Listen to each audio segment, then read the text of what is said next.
Hey everybody, Smart Silver Stacker here. The World Economic Forum is convening in Davos right now as we speak, and they are weighing in on the ongoing energy crisis in Europe and on Europe's dependence on Russian natural gas. George Soros is even agitating for what sounds to me like an escalation of this conflict, although I don't think the situation is going to play out exactly like he seems to think it will. And that's what we're going to cover in today's video, so let's get to it.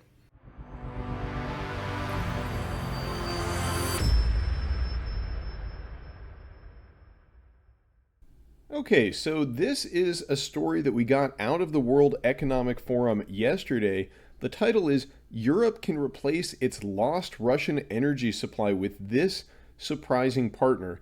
Now, the gist of this story is that the threat of Russia shutting off natural gas to Europe is creating energy insecurity, and they need to look for alternative sources, and all of that is true, but I'm not so sure that the surprising partner that they're referring to is going to work out. Now, I won't keep you in suspense. The partner that they are referring to is none other than Ukraine, and they have a number of reasons why they suggest this.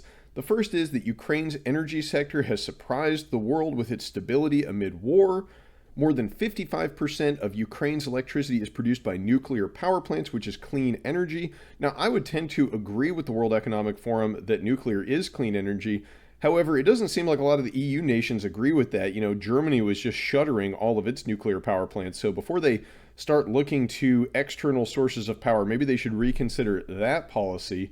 And then they also say that Ukraine has the largest gas deposits in Europe after Norway, and so that makes them a potential energy partner as well. Now, my big bone to pick with this is that I suspect Ukraine has more important things on its mind at the moment, rather than bailing Europe out of its energy crisis. Namely, they're worried about being overrun by Russian military forces invading their countries. Now, George Soros has also chimed in on this, and he's saying that Europe has more bargaining power than it thinks, because even though Russia has seller power, Europe has buyer power. Now, what does he suggest Europe do? Well, one of his recommendations is that Europe levy heavy taxes on Russian gas imports. He also makes the claim that Europe is his only market, and he's referring to Vladimir Putin there. So he thinks that Europe is the only market where Vladimir Putin can sell his gas.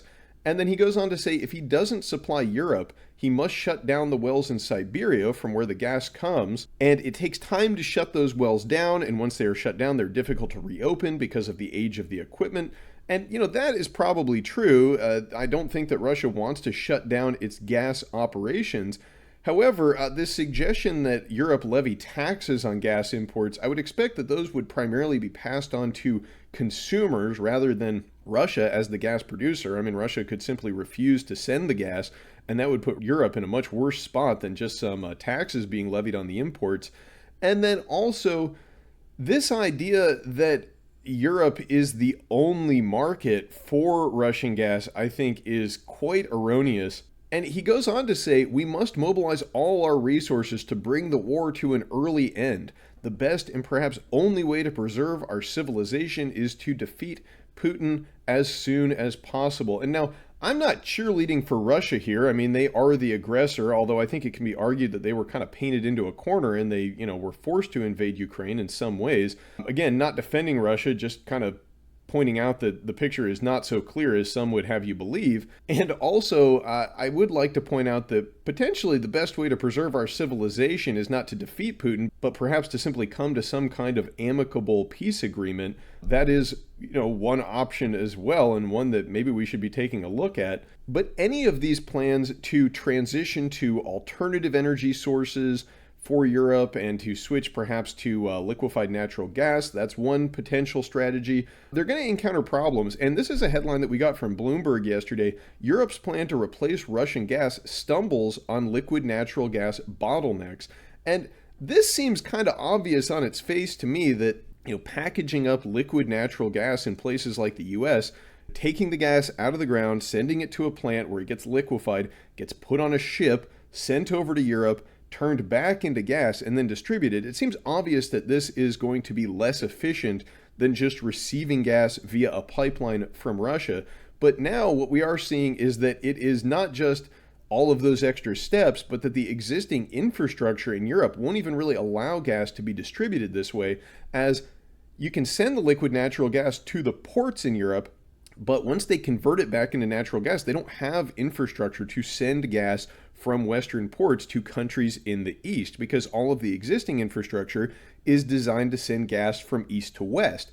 Now, they could change their infrastructure and build new pipelines and retrofit the existing ones to facilitate the flow in the opposite direction, but, all of that is costly, it takes time, and I would expect that would be costly and time-consuming under normal circumstances, but imagine trying to change that infrastructure at a time when global supply chains are as fragile and as disrupted as they are now. That's going to add a significant amount of time to any projects like that, and honestly, I just don't really think that this is going to be a viable solution in the long run, and if this is what we see Europe resorting to, it's going to be reflected in much higher gas prices. Speaking of higher gas prices, here's the chart of the price of natural gas in the US, and you can see that following the Russian invasion of Ukraine, we have seen a significant spike up in the price of gas, and this is a trend that I believe is going to continue should this situation devolve and become worse. If Russia cuts off the gas to Europe, or they try to transition to more of these liquid natural gas shipments, it's not just going to affect the price of gas in Europe, it's also going to cause higher energy prices in the US, as we are going to be sending more of our gas overseas. And finally, I just want to point out, this is perhaps something that George Soros hasn't heard about. This is a headline from March 2nd on interestingengineering.com. It's about Russia building a massive 50 billion cubic meter gas pipeline to China. Now, Russia already has a gas pipeline that goes to China. It's called the Power of Siberia pipeline, but what this article is referencing is a newer, bigger, larger capacity pipeline called the Power of Siberia 2. And the most important detail covered in this article is this line right here. If the deal with China goes through, Russia will also build an interconnector between its west and eastbound pipelines, paving the way to redirect the gas that is currently being supplied to Europe towards China, thereby reducing its dependence on European imports. So in a scenario where Europe tries to play hardball with Russia, maybe they'll refuse ruble payments in the future, or they're going to try to switch over to some alternative source, Russia is going to have an alternative market in China. And this plan to build the interconnector shows that Russia is acutely aware of the dilemma, of having all of this gas only being able to be shipped to Europe. In a scenario like that, where Russia shuts off the gas to Europe, the real winner there is going to be China, because they are going to be able to get cheap Russian natural gas, whereas Europe is going to have to rely on more expensive alternatives. Russia, I don't think, will be affected tremendously one way or the other. I mean, they're going to sell their gas one way or the other. Maybe they'll get slightly lower profits selling it to China, but they're still going to be selling it. And, that agreement, at least, they won't have to worry about sanctions and the potential disruption of sales. They know that China is going to keep buying it reliably. And the real loser here is going to be Europe, because they are going to be paying much higher prices for energy. And, that's going to put them at a competitive disadvantage in the global economy compared to places like China. So I think really the best case scenario for the West here in Western economies is that this conflict come to a quick end, so that this energy insecurity can be eliminated, not by finding alternative sources, but simply by getting rid of the economic warfare and the geopolitical instability. But it doesn't look like that's going to happen anytime soon. So I think that all of us in the West need to be bracing ourselves for much higher energy prices, as it looks like that might be in the cards for all of us. And should a spike in energy prices occur, that's going to have some significant implications for commodities across the board. Energy serves as an input for almost everything in the economy, whether it be transportation or manufacturing or production of food. All of those things require energy as inputs. So higher energy prices moving forward could really be a problem for Western economies, especially as we are already seeing all these other factors come into play. The economy is already heading into recession, supply chains are disrupted, there's a food crisis brewing. As for all of you watching and myself, probably the best thing to do moving forward is simply to get prepared as much as possible, get some hard assets, get an emergency food supply. If it's within your budget or your means, you might want to consider some alternative means of energy production, maybe some solar panels, things that don't rely on fossil fuels.